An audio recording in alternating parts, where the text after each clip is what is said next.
Yo, Inge, de mezcladores. Dime, ¿cuál es tu inquietud? Si esa fórmula que nos dio al final es utilizable para ondas cuadradas o solo para senoidales. Pero ¿cuál fórmula? No te entiendo. La de Pues encontrar los armónicos. para encontrar los productos cruzados que nos dijo la tabla, A ver, esa, ya. Chévere tu pregunta. A ver, yo tengo un mezclador aquí. Yo tengo el mezclador, valga la redundancia, va a mezclar dos señales. Estas señales que va a tener frecuencia uno, frecuencia 2, y aquí tengo el mezclador. Entonces, las formas de onda deberían ser del mismo tipo, o sea, la misma forma. Es decir, senoidales, cuadradas o de triángulo. ¿Se puede mezclar? Sí se puede mezclar, pero ¿cuál es el problema? Nosotros vamos a tener dentro de estas tres señales la misma parámetros de frecuencia, periodo, amplitud en cada una de ellas. No va a cambiar mucho. Pero al momento de yo mezclar una señal analógica con una señal cuadrada, no voy a cumplir matemáticamente o la forma de senoidal con esta cuadrada que se va a tener, no me voy a tener ¿cómo se llama? La envolvente de la señal de salida no va a ser la más adecuada, porque recuerda que la frecuencia F1 va a ser la frecuencia F2 para que exista modulación, porque modulación dice que prácticamente debe ir una frecuencia baja, que es la F2, dentro de una frecuencia alta. Entonces, yo la más o menos voy a entenderle así. No va a sacarse muy bien la señal, si es que fuera en este caso, y aquí viajaría la señal de onda. Más o menos quedaría así. Si es que mezcláramos una señal senoidal con una cuadrada, si mezclaríamos una senoidal con una triangular, quedaríamos así. Perdón, más o menos. Entonces, algo como que se distorsiona un poquito lo que nosotros ya sabemos. No sé si me entiendas lo que quiero decir, pero ahí viaja, ¿no? Pero funciona, te funciona. Pero hay que tomar en cuenta los conceptos básicos. Entonces, estas señales, como sea cualquier tipo de señal, la señal debe ser periódica y continua en el tiempo. Cuando te va a modular, simplemente va a sacar la frecuencia F1, que es la portadora. Esta de acá va a ser F1 más F2 y la de acá va a ser F1 menos F2. Por ejemplo, en el mezclador que tú haces, puedes cambiar el tipo de señales, ¿no? Sería importante ver esa variación para que veas cómo va teniendo. No se va a notar la envolvente, lo único que se va a notar es esto cuando se haga el modulador, ¿no? Cuando nosotros tengamos. Nosotros en el mezclador lo que vamos a tener es esto, las señales de amplitud en el dominio de la frecuencia. Es lo que nos va a generar las señales de pulso dentro de la práctica del simulador que se tiene. O sea, las señales deben cumplir las mismas funciones, pero la forma o la geometría de la función no te va a permitir ver adecuadamente, pero sí se puede trabajar, no hay ningún problema. Siempre y cuando sea continua y periódica en el tiempo. No sé si está ahí, Nathan, tu respuesta o algo adicional quisiera saber. y en cuanto a eso que nos dijo de las mezcladores no lineales para A, B y C, eso ¿Ya? que nos puso en la fórmula final de BO es igual, mosca, perdón. Eso de la fórmula final que nos puso, esa fórmula donde dijo que para no escribir todo, vamos a ponerle solo como BA y BB, VB. Ujú. Esta sirve para todo ese tipo de ondas, la cuadrada o... A ver, lo que pasa es que matemáticamente lo que te dice es que nosotros vamos a tener unas señales, por ejemplo, cuando los dispositivos son no lineales. Nosotros cuando no tenemos no lineales, este es coeficiente el primero, va a ser el primero normal, el otro es el cuadrado y el otro es al cubo. ¿Qué quiere decir esto? Que el componente A de ganancia puede ser que el componente interno es un elemento lineal, que la forma es lineal. El otro, el componente dentro de estructura del amplificador, perdón, del mezclador no lineal, es que sea cuadrada, es decir, que puede ser una función exponencial. Y la otra, la cúbica, que prácticamente puede ser una función logarítmica o puede ser asíntota o como tú quieras. Entonces, prácticamente estos componentes o estas formas de A, B cuadrado o C cubo te indica los componentes que pueden ser resistencia, inductancia, capacitancia, con cualquier otro elemento pasivo que está conectado aquí. Y cuando se energiza este componente, lo que hace es activar cada uno de ellos y funcionan de algunas maneras. Entonces, nosotros tenemos que el voltaje de salida, no sé si te acuerdas, era igual a ¿qué? A cada uno de los factores A por B1 o BA, que creo que le puse, más B2, más B, pero va a amplificar. Este amplifica que las señales de entrada, que sería más B1, más B2 al cuadrado y más C, que es B1, más B2 al cubo.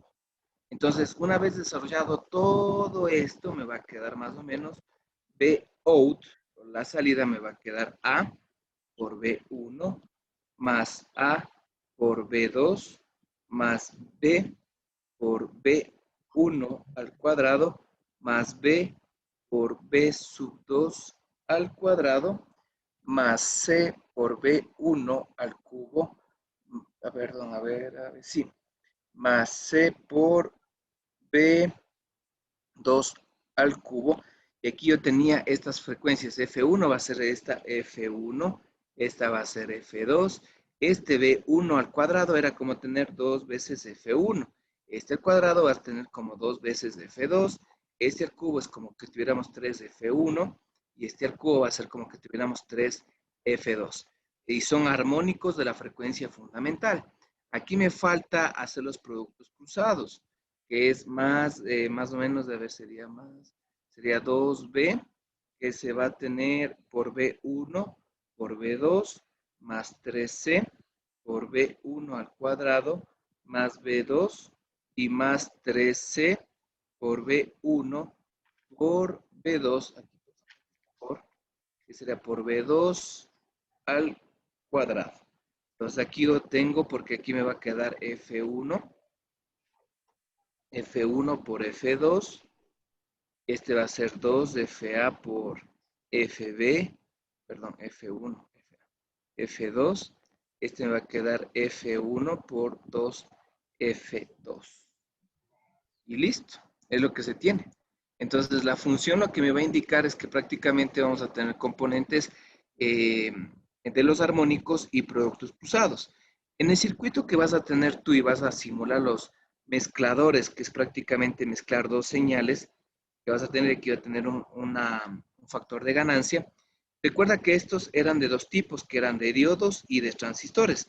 Entonces, el diodo y el transistor prácticamente son, este es exponencial, por eso la función era, se sacaba la corriente de saturación del diodo, de acuerdo a la ecuación de Shockley, y la del transistor prácticamente va a llegar, que puede funcionarse como un amplificador o como un interruptor. Había esos dos tipos, ¿no? Porque prácticamente había otros con los bobinas, con los transformadores que manejaba ese tipo de circuito. Entonces, ustedes al momento de meter dos señales de una frecuencia F1 con otra frecuencia F2, al final van a tener una variación así en función del tiempo y en el dominio de la frecuencia lo que van a generar es esto. Van a tener señales ahí, van a tener señales aquí, ahí van a tener. Y es lo que necesito que ustedes vean, que la relación de la teoría con la práctica es real. Nada más. No sé si estamos Ya, de acuerdo, Nathan. sí, gracias. Ok.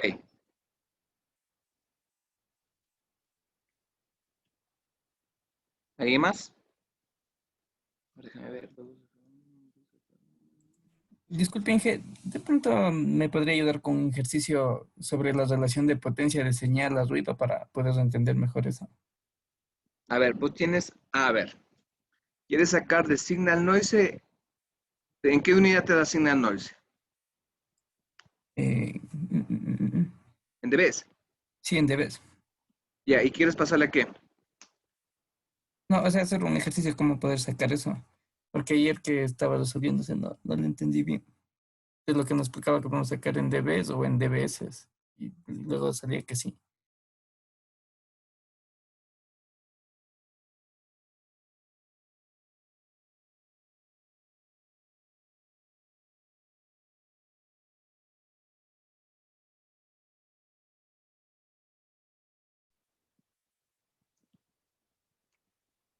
tengo voltaje, funciona corriente, y tengo la resistencia de carga, y aquí debe haber una resistencia chiquitita interna. ¿Ya? Al momento que fluye voltaje y corriente va a producirme ruido. Entonces me dice que signal noise va a ser igual a ¿qué? A la potencia de la salida, como voy a querer en dBs, voy a tener 10 logaritmo de la potencia de la señal sobre la potencia del ruido. Entonces recuerda que aquí la potencia de la señal va a ser V por I, ¿no? Pero la potencia de la señal puede estar en función de voltaje al cuadrado sobre la resistencia RL, o la potencia de la señal va a ser igual a I cuadrado por RL.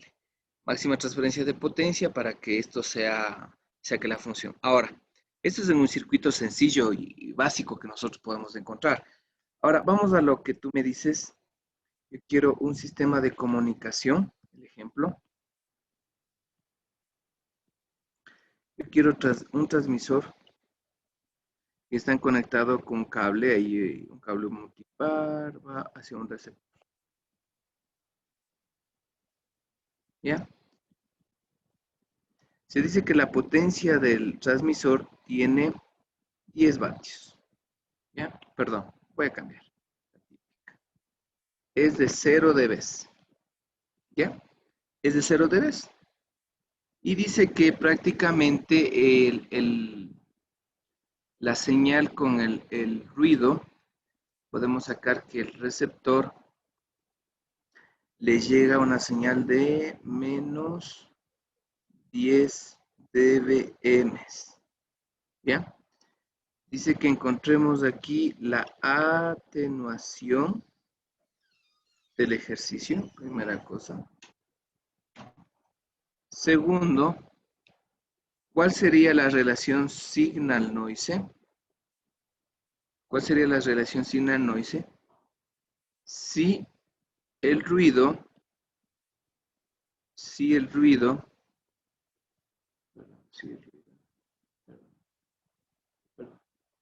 si trabaja con una velocidad de transmisión de 100 megabits por segundo. ¿Ya? ¿Qué haríamos ahí? Es un ejercicio tipo examen. ¿Ya? ¿Qué hago ahí?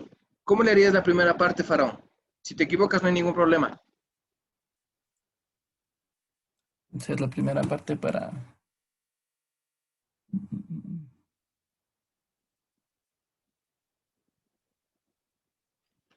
No, ingenuo, no tengo idea cómo hacer esa parte.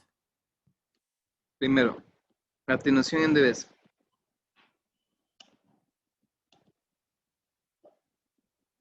Y es logaritmo de la potencia de transmisión sobre la potencia de recepción. Potencia de transmisión, necesito en vatios. Potencia en vatios es igual, perdón, potencia en dB para aplicar, ¿no? Es igual a 10 logaritmo de la potencia en vatios. Porque yo para transformarle de vatios a dB aplico 10 logaritmo de... Entonces, ¿qué tengo? ¿Qué me dice? Me da la información que es 0 dB. Entonces, 0 es igual a 10 logaritmo de la potencia en vatios. Este es lo que está multiplicando, le paso a dividir, 0 para 10, antilogaritmo es 10, y esto es igual a potencia en vatios. 10 a la 0 es 0, ¿no es cierto? 10 a la 0 es 1. ¿Sí estamos de acuerdo hasta ahí? Sí, Entonces, la potencia que estoy enviando dice que es de 1 vatio. ¿Está claro cómo hacer la transformación? sí, eso sí. Ya. Ahora, por ejemplo, voy a hacer la de menos 10 dB. Entonces acá tengo potencia, puede ser cualquiera, ¿no? En dBm es igual a 10 logaritmo de la potencia en vatios con respecto a 1 milivatio. ¿Qué me está dando? Menos 10. Muy bien. Menos 10 le divido para 10. Antilogaritmo de eso es 10 elevado a ese valor. Esto es igual a la potencia en vatios sobre 1 milivatio. Potencia en vatios es igual a 10 a la menos 1 multiplicado por 1 milivatio. ¿Cuánto me sale eso?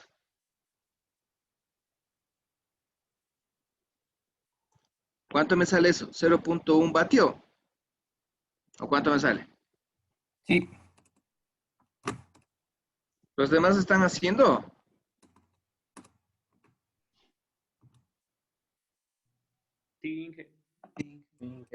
Revisando el documento. Ya. 0.1 milivatio. Es decir que del equipo transmisor que me envía 1 vatio, ¿cuánto me llega? 0,1 milivatio. Entonces, para saber por qué llega esto, ¿sí estamos de acuerdo en eso? ¿Sí está bien los calculado o no? ¿Me verifican, por favor? Sí, Está Ya, bien. chévere.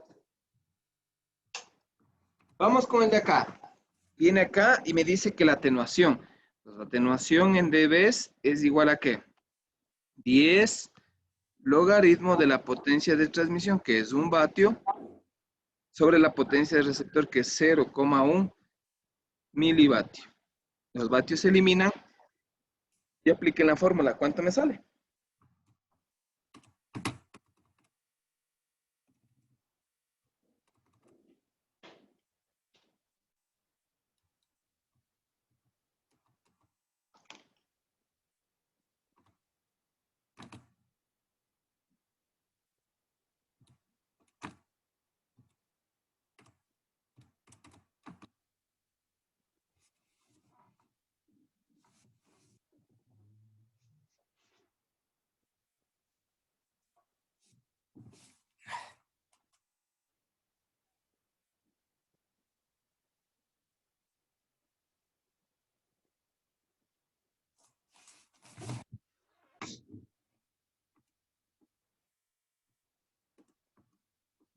¿Qué fue?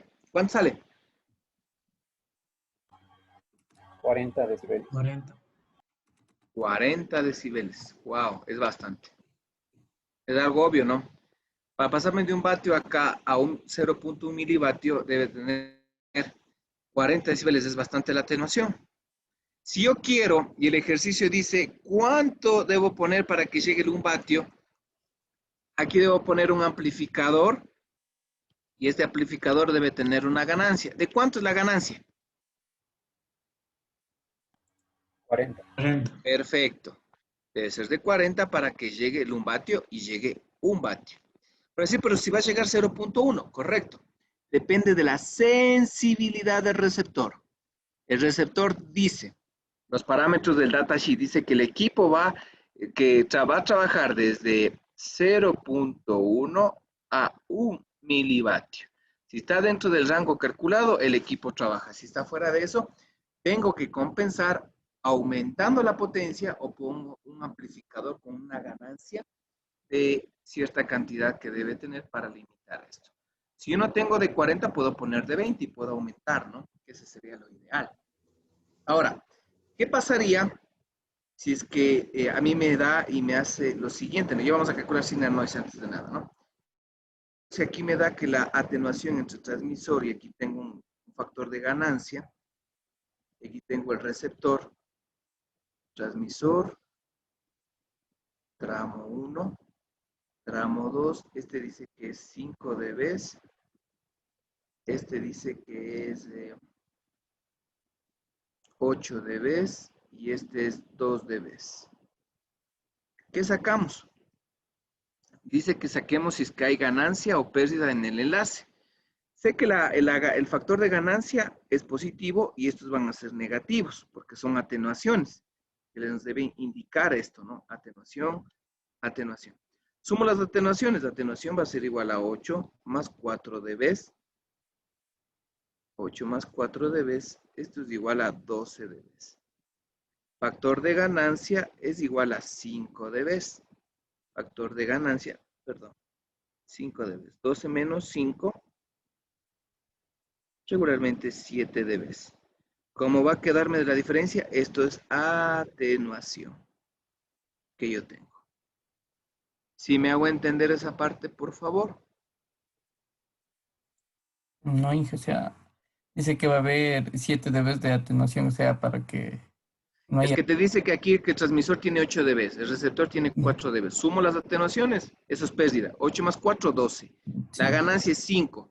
¿Qué tengo en el balance del enlace? Tengo un factor, si me sale positivo, por ejemplo, si yo te digo aquí vale 15, la diferencia es 3 dB.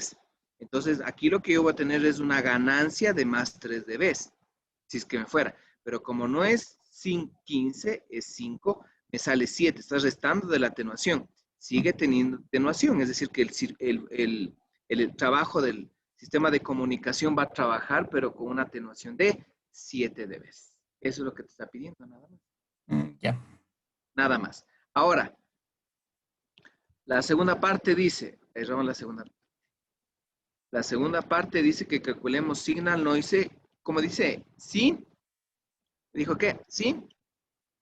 La velocidad de transmisión es de cuánto? De 100 mega. Ya. Chévere. Yo les dije alguna vez que el ancho de banda de un sistema técnicamente es el 10% de la velocidad de transmisión en forma empírica. Pero el ancho de banda se obtiene prácticamente de la frecuencia o del factor de modulación por la velocidad de transmisión. Esto es real. Entonces, si yo quiero sacar el ancho de banda, entonces esa red trabaja a 10 megabits por segundo. Yo saco el 10%. Muy bien, como yo tengo el ancho de banda, ¿por qué saco eso? Porque el ruido, yo tengo potencia de la señal en el circuito. ¿Qué el ruido que tengo que calcular? K, T, B. ¿Tengo el ancho de banda? Tengo el ancho de banda. La constante de Boltzmann, que es 1.23 por 10, no, 1.38, perdón. Por 10 a la menos 23. Sí, por 10 a la menos 23 joules sobre grados Kelvin, más 290 grados Kelvin. ¿Por qué? 273, no me dice la temperatura. Yo asumí cuánto es de grado, temperatura ambiente. ¿De cuánto es? 17 grados centígrados. ¿Cómo no me da? Supongo que es temperatura ambiente. Por 10 megabits por segundo. Como esto me tiene que dar en decibeles para tener la relación o un factor, bueno, ahí lo puedo sacar, ¿no? N es igual a eso. Cuando me da el valor Sn, el ruido, ¿cuánto tengo yo de potencia? ¿Era un vatio o no? Si no mal recuerdo. ¿Cuánto me da esto? Porque esto te va a dar joules sobre segundos. El ruido. ¿Y qué es la relación joules sobre segundos? Un vatio. ¿Sí o no, ingenieros? Si quieren, consulten. ¿Sí o no? Esa pregunta era de examen, faraón. Valía 8 puntos. Es que por eso mismo, porque no entendíamos, le consulté una vez, ya le dimos en la pregunta del examen.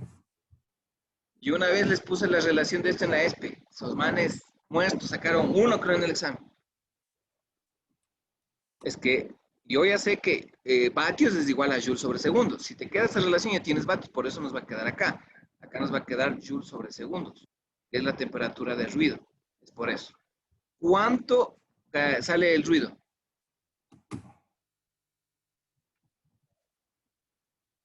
4 por 10 a la menos 11 me salió. 4 por 10 a la menos 11. Ingenieros, los demás, por favor, verifiquen ese valor.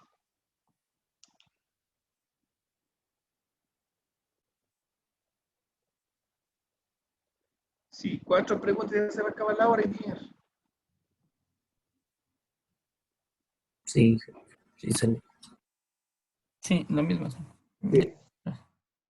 Ya, 4 por 11, ya, perfecto. Me va a salir bastante la relación de ruido. Este es 4 por 10 a la menos 11. Chau, chau. Esto, 1 por 4 a la 10 a la menos 11, ¿sería cuánto? Sería 0.25 por 10 a la 11. Wow. Sí, porque me sale 2.5 por 10 a la 10. Sí, sí. Sí, no, sí. Ya, y aplícale 10 logaritmo del valor que te calculó acá para sacarlo. ¿Cuánto me da esto en dBs?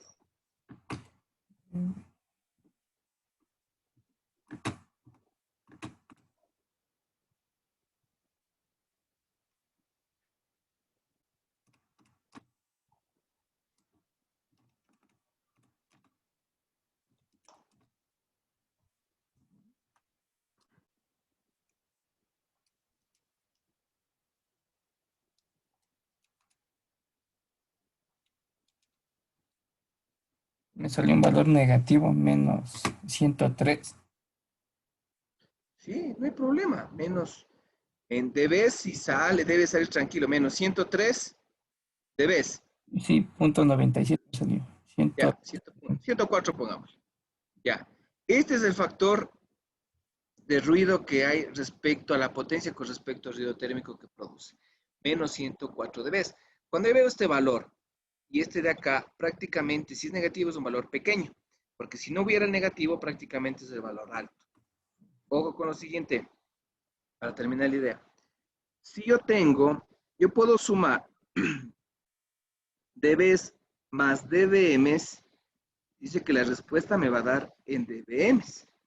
Si yo sumo dBs más dB micros, la respuesta me va a dar en dB micros. Por ejemplo, ¿será real eso? Pongamos, yo tengo 10 dBs y tengo, ¿cómo le dicen? 5 dBms. La teoría dice que si sumo dBs a dBms me da en dBms. Es decir, 10 más 5 es 15 dBms. Comprobemos. A ver, yo quiero pasarle esto a dBs, ¿no es cierto? Para pasar dBms a dBs, ¿qué hago? ¿Cuánto me sale? ¿Cuánto tengo que sumarle o restarle? Restarle menos 30. Menos 30 dBs. Menos 30 me va a quedar ¿cuánto? Menos 25. 25 dBs. Cojo y me queda 10 dBs menos 25 dBs. Esto me queda ¿cuánto? Menos 15. Perfecto, menos 15 dBs. Menos 15 dBs quiero pasarle a dBms. ¿Qué hago? Sumarle 30. Perfecto, más 30 dBs. Me queda más 15 dBms. Demostrado, ¿no? Lo que queríamos demostrar. ¿Sí está claro? Sí, Ojo con eso. Cuando tengo dBs con dBms, me da dBms. Demuéstrame en el otro, por favor. Si yo tengo dBs a dB micros, ¿podré sumar?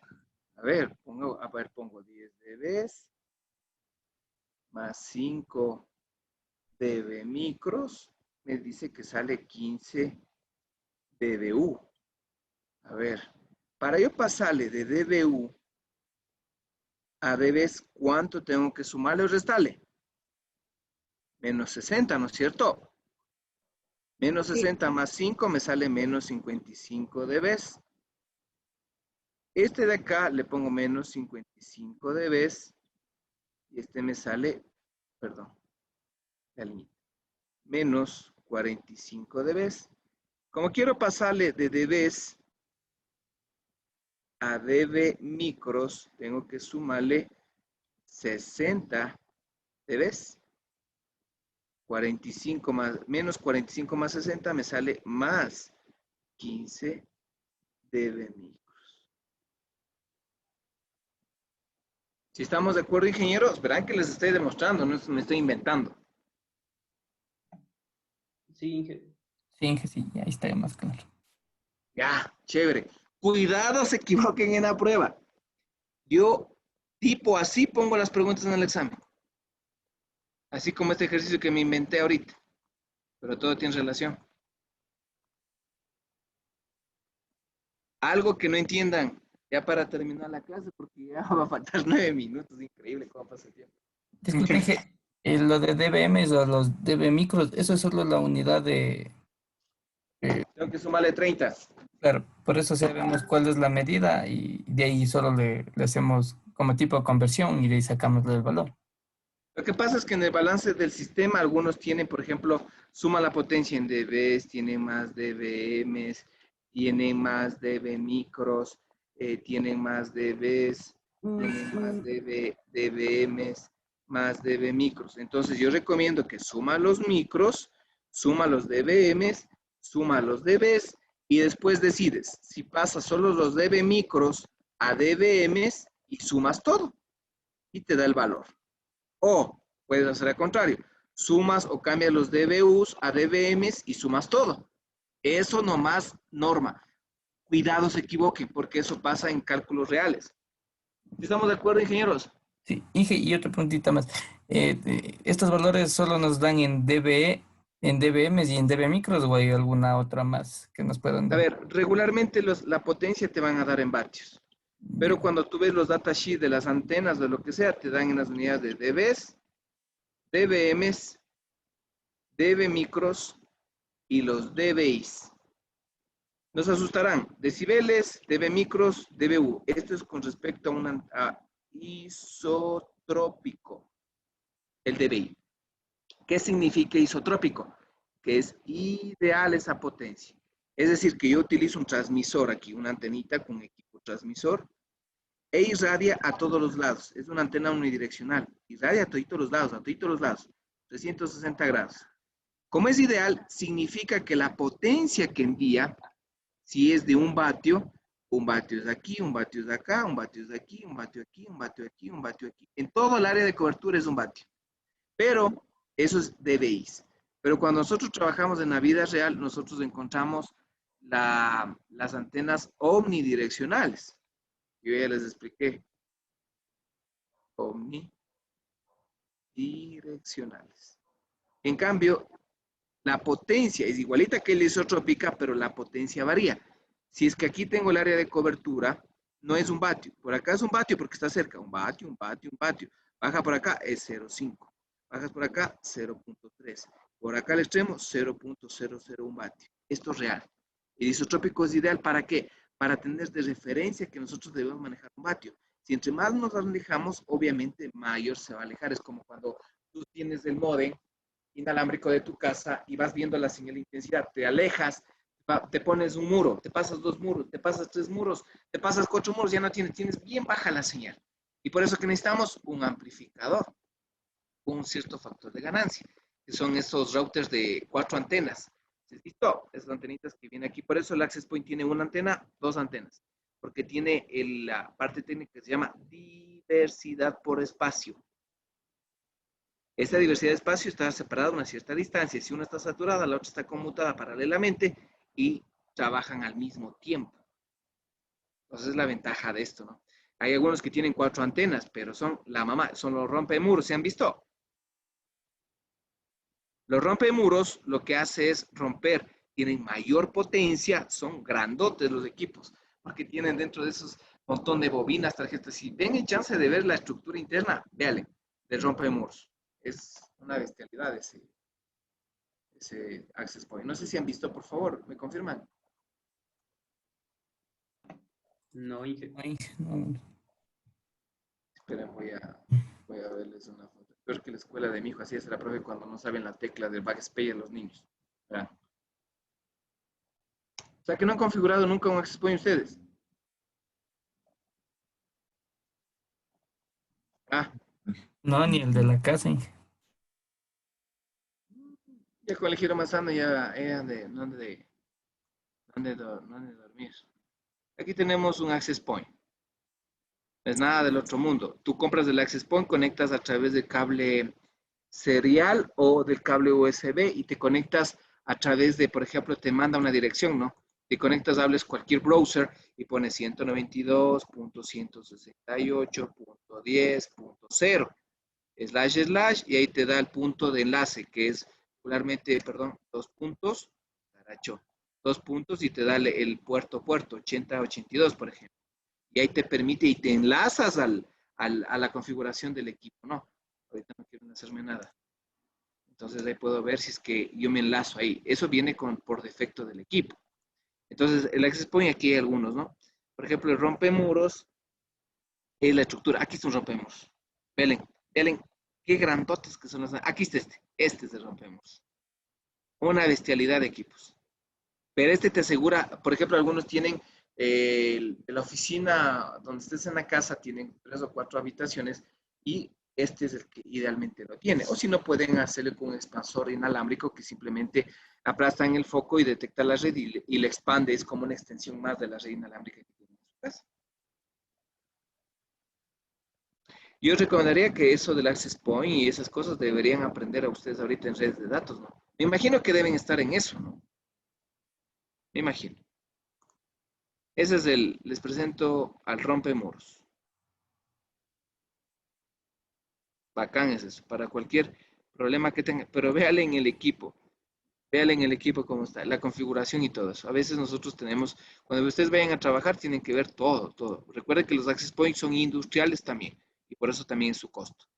Hasta aquí alguna pregunta, porque ya se acabó el tiempo.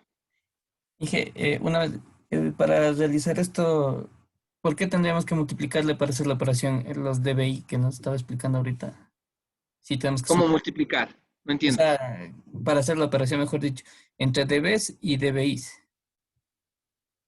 Debes y debéis. No, no, no. Este es un parámetro nomás. Solo vas a encontrar, Ay, este es ideal. Por ejemplo, dice que es 5 vatios. Entonces tú sabes que tu equipo debe tener mínimo, o sea, máximo 5 vatios. O sea, 5 vatios. Pero como te da el equipo, debéis, ¿no? Pero vos vas a utilizar una antena direccional, 5 vatios. Pero baja un vatio, chévere. Pero vos sabes que máximo te va a dar 5 vatios. Eso ya. es para una antena isotrópica. La de acá sí es real. El DB, el DBM es el DBU. No puedo. Ahora, la pregunta es, ¿puedo sumar DBs más DBUs y más DBMs? Sí, Claro que puedo sumar, pero la respuesta ¿en qué me dará? En DBs, En DBM. en DBMs. Muy bien. sí. Demostrar eso, ¿no? Tengan cuidado. Hay que demostrar nada más. Por si acaso, ¿no? Ok. ¿Alguna pregunta, ingenieros? No sé si está claro. Para el día de mañana pueden traer simulado ya, si es que desean ustedes. Vamos viendo lo que han hecho y ya está hecha la práctica laboratorio. Simplemente les firmaría, vería lo que tienen que hacer y listo. Los mezcladores, recuerden que ustedes tienen la configuración de algunos tipos de equipos. No sé si ven el archivo ahí. Sí, sí ven. Por ejemplo, este es un localizador emisor. No sé si ustedes ven aquí, yo tengo... Las 3 de la tarde en punto. Gracias, Jarvis. Ya. Siempre avisa el tiempo, ¿no? Ya se acabó, dice. Tengo F1, tengo F2 y aquí tengo el mezclador. Pero esta configuración del transistor, ¿qué configuración es, ingenieros? ¿Qué configuración tiene este transistor? La Si no me base. dice... ¿Perdón?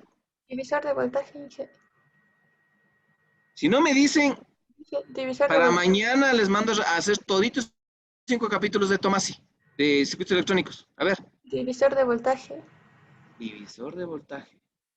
Bueno, aquí es el divisor de tensión. Aquí aplico Thevenin. Ya, hasta ahí tienes razón. ¿Qué configuración tiene el transistor? Estoy diciendo. NPN. No digo el tipo. Yo sé que es el NPN. ¿Qué configuración tiene armado en el circuito el transistor? Pedazos de pedaciados. ¿Perdón? Emisor. Emisor Emisor. común. Emisor Ya. común. Emisor Es un común. emisor común porque va a tierra. ¿Qué amplifica? La corriente. Corriente y voltaje, ¿no? Corriente amplifica ¿no? Corriente. Muy bien. La configuración que tiene esta configuración de transistores de emisor común con divisor de tensión, lo que dijo la ingeniera, pero las resistencias iban a ser iguales, pero aquí varía para la carga de aquí. Entonces, al momento que ingresan las dos señales aquí, estas dos que se van a mezclar, aquí la corriente de base, que obviamente va a entrar, estas corrientes van a la corriente del colector con la corriente del emisor. ¿Qué pasa cuando la corriente del colector es aproximadamente igual a la corriente del emisor? ¿Qué pasa? El transistor comienza a trabajar como un interruptor para dejar abrir y la salida de acá le va a aumentar la corriente del colector, va a ser igual a beta veces la corriente de ¿cuál? Porque beta va a ser igual a ¿qué? A salida sobre entrada. ¿Cierto? Porque la corriente, si yo pongo aquí, porque la corriente de la emisora que conectando, ¿cuánto me da? Es igual a 0 casi, ¿no? Porque va a ir conectado a tierra al punto. ¿Cierto? Entonces, cuidado con eso, ¿no? Entonces, aquí yo tengo este amplificador. Estos capacitores que ustedes ven aquí es para eliminar el ruido, igual las bobinas. Y prácticamente aquí lo que es elimina el ruido, lo estabiliza.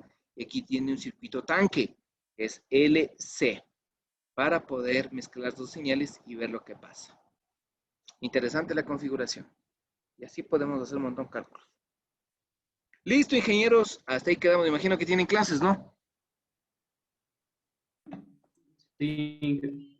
¿Clases de qué tienen? Líneas de transmisión. Hijo, esa es bacán, esa materia. Más que esta de las... Ok, les agradezco. Ninguno atinó al marcador por si acaso, ¿no? Nadie se iba a imaginar. Ya no es culpa, ya no es culpa. Ah, Ok, por favor, estudien. Si tienen alguna duda, mañana también podemos revisar un ratito, ¿ya? Hasta que hagan la práctica. La cuestión es que yo quiero que vayan con buenas notas, pero ustedes no se dejan. Ya no dejan ayudarles. ¿Ya qué puedo hacer?